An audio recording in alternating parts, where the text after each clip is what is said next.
మన ఇండియాకి and Indian population కి ఒక డేంజర్ అలారం మోగింది. రీసెంట్ గా మెకిన్సీ ప్రచురించిన ఒక ఆర్టికల్ ఇంట్రెస్టింగ్ గా అనిపించి చదవడం స్టార్ట్ చేశాను. ఇక్కడ మీ అందరికీ డౌట్ రావచ్చు, అసలు మెకిన్సీ అంటే ఏంటి అని.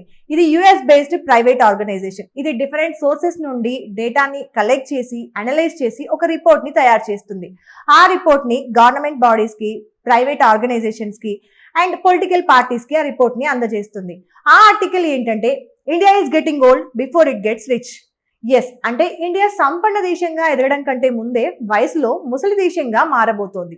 ఇండియా ఎకనామికల్ గా గ్రో అవ్వడానికి అండ్ వెల్త్ ని క్రియేట్ చేయడానికి మనకి ఇంకా మిగిలి ఉన్నది కేవలం 33 సంవత్సరాలు మాత్రమే. మన దేశం వరల్డ్ ఎకానమీలో 4వ స్థానంలో ఉంది, కానీ పాపులేషన్ వైజ్ లో మాత్రం 142 కోట్లతో మొదటి స్థానంలో ఉంది. అయితే వరల్డ్ టాప్ ఎకానమీస్ గా ఉన్న అమెరికా, చైనా అండ్ జర్మనీలని దాటేసి ఇండియా టాప్ ఎకానమీగా నిలవడానికి ఇండియాకి డెడ్ లైన్ కేవలం 33 సంవత్సరాలు మాత్రమే. ఒకవేళ ఈ 33 సంవత్సరాల్లో ఇండియన్ వెల్త్ ని క్రియేట్ చేయలేకపోతే ఆ పైన ఇండియా ప్రపంచంలో సంపన్న దేశంగా ఎదగడం కష్టమే. ఇది ఒక మెకిన్సీ మాత్రమే చెప్పలేదండి. దాని తర్వాత నేను అదర్ ఆర్టికల్స్ కూడా చదవడం స్టార్ట్ చేశాను.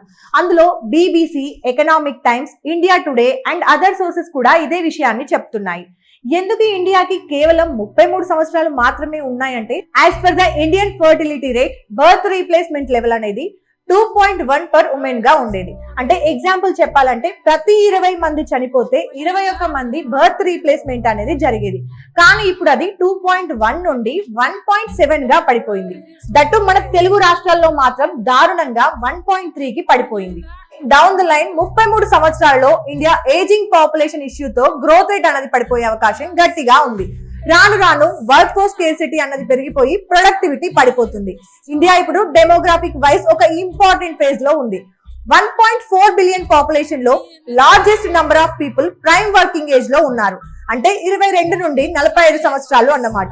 బట్ 2050కి ఈ నంబర్ డ్రాస్టికల్ గా తగ్గబోతోంది. అందుకు కారణం, as per UN report, by 2050కి 30% ఆఫ్ పాపులేషన్ తగ్గే అవకాశం ఉందని చెప్తోంది. దీనికి మేజర్ రీజన్స్ కూడా ఉన్నాయి. Low fertility rate, late marriages, no marriage, stressful life style and మన ఫుడ్ హ్యాబిట్స్, ఇలా చెప్తూనే వెళ్తే చాలానే ఉన్నాయి. But India's high time to look out for better options and take necessary measures to improve the work force participation and provide a sustainable life style to the nation. అయితే ఇందులో ఇంకో interesting point ఏంటంటే, UN reports ప్రకారం 2100వ సంవత్సరానికి ఇప్పుడు population wise లో 6th place లో ఉన్న నైజీరియా ఎక్కువ పాపులేషన్ ఉన్న కంట్రీగా ఎదగబోతోంది. అందుకు కారణం, it has well above fertility rate to it's replacement.